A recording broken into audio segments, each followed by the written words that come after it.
Protecteur des défunts et dieu de la momification, Anubis est l'une des divinités les plus anciennes et les plus vénérées de l'Égypte. Il est le plus souvent représenté sous la forme d'un homme avec une tête d'animal aux allures canines. Est-ce un loup? Un chien? Les égyptologues pensent qu'il s'agit d'un chacal, car ce charognard erre depuis toujours dans les cimetières à la tombée de la nuit. Il n'est donc pas étonnant qu'il soit associé à la mort. Parfois Anubis, sous sa forme animale, se promène sur la terre des hommes. Il est alors impossible de savoir s'il s'agit d'un simple chacal ou du dieu. Dès sa naissance, Anubis a un destin hors du commun. Son père, Osiris, est marié avec Isis, mais il lui arrive de confondre son épouse avec sa sœur jumelle, Nephthys.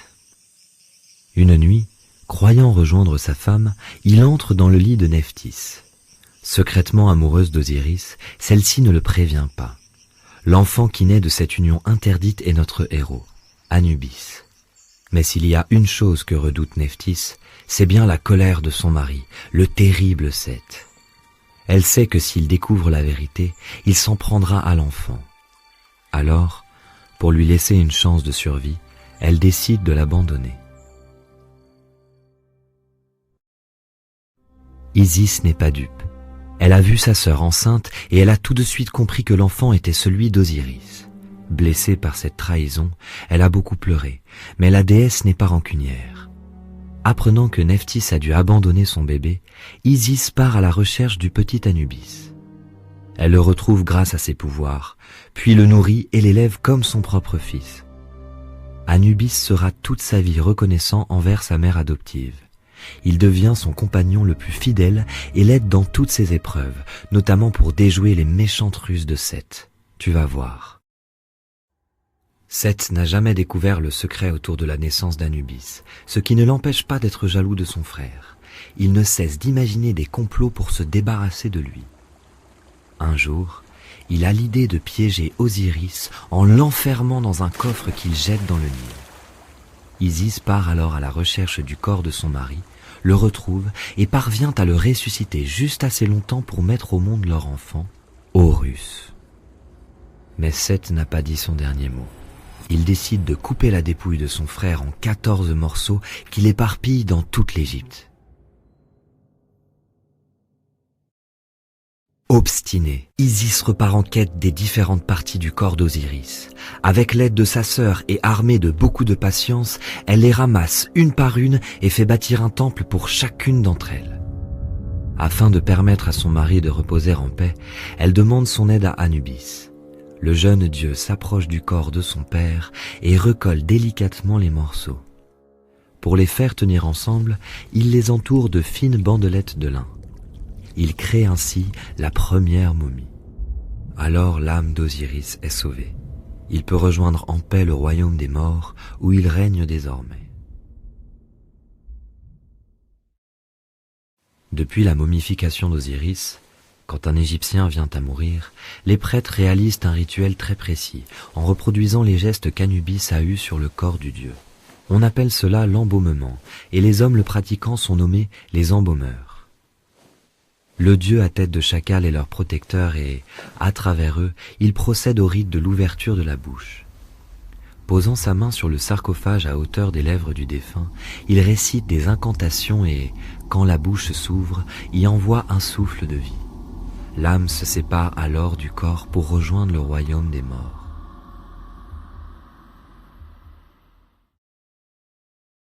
Après avoir procédé au rite funéraire, Anubis devient le guide des âmes. Il accompagne les morts jusqu'au tribunal d'Osiris où ils seront jugés. La route est longue et semée d'embûches. Il faut passer des portails, sillonner entre des collines, escalader des montagnes. Tout au long du chemin, Anubis tient le défunt par la main et ne le lâche pas. Il le protège des brigands, des créatures et des génies qui grouillent jusqu'à l'Occident lointain, là où le soleil se couche et où se trouve l'entrée du royaume des morts. Mais même une fois cette étape passée, leur périple est loin d'être terminé.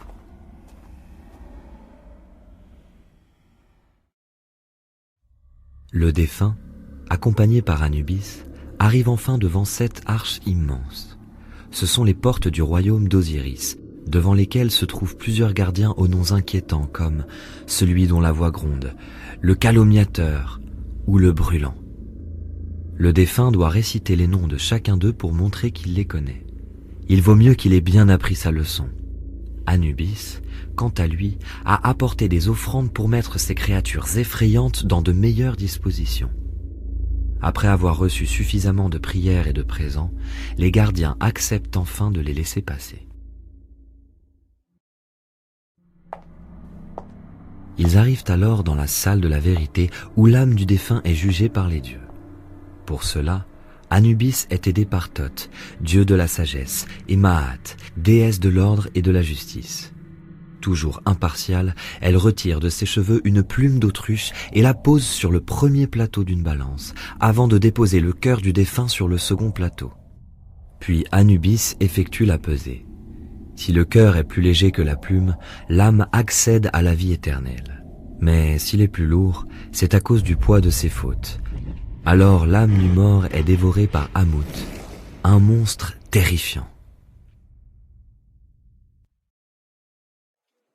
Nul n'est censé revenir du royaume des morts, et seuls quelques dieux ont l'autorisation de s'y rendre.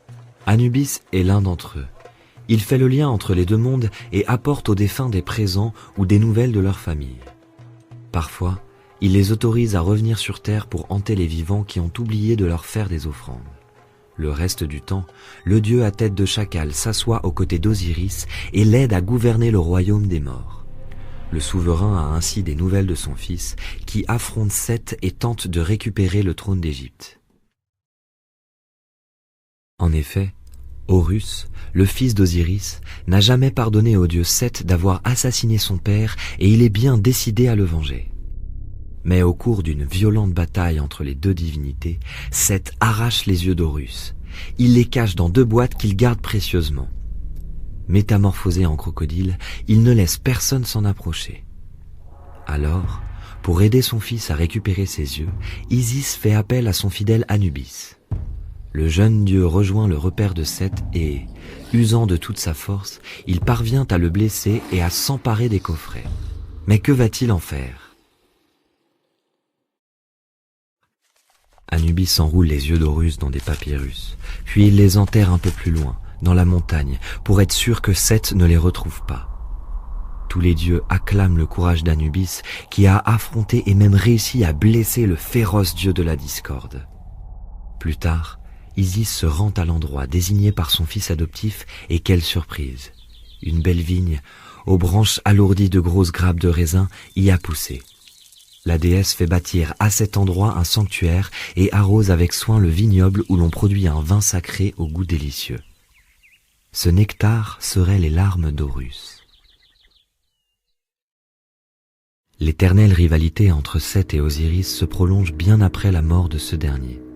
Savoir son ennemi dans le royaume des morts ne suffit pas à apaiser la jalousie du dieu de la discorde, qui cherche désormais par tous les moyens à profaner sa dépouille et troubler son repos.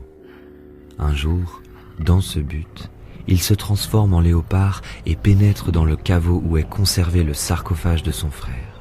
Il ne le sait pas, mais Anubis monte la garde. Sortant de sa cachette, il surprend Seth et le frappe avec un tison brûlant. C'est depuis ce jour que les léopards ont des taches noires sur leur pelage.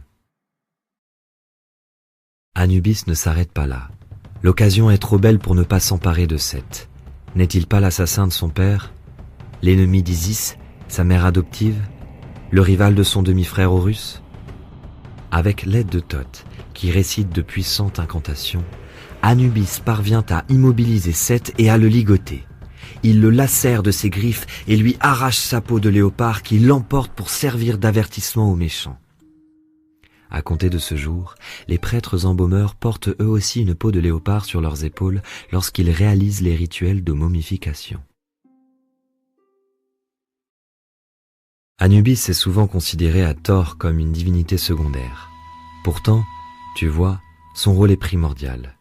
En tant que dieu des embaumeurs et guide des âmes, il a une place privilégiée dans le Panthéon, car les Égyptiens attachent une grande importance au culte des morts. Plus tard, lorsque les Grecs régneront sur l'Égypte, la figure d'Anubis se mélangera avec celle du dieu grec Hermès. En effet, ces deux divinités partagent la même fonction, celle d'accompagner les défunts dans l'au-delà. Le dieu à tête de chacal et le messager aux semelles ailées ne feront alors plus qu'un, Hermanubis.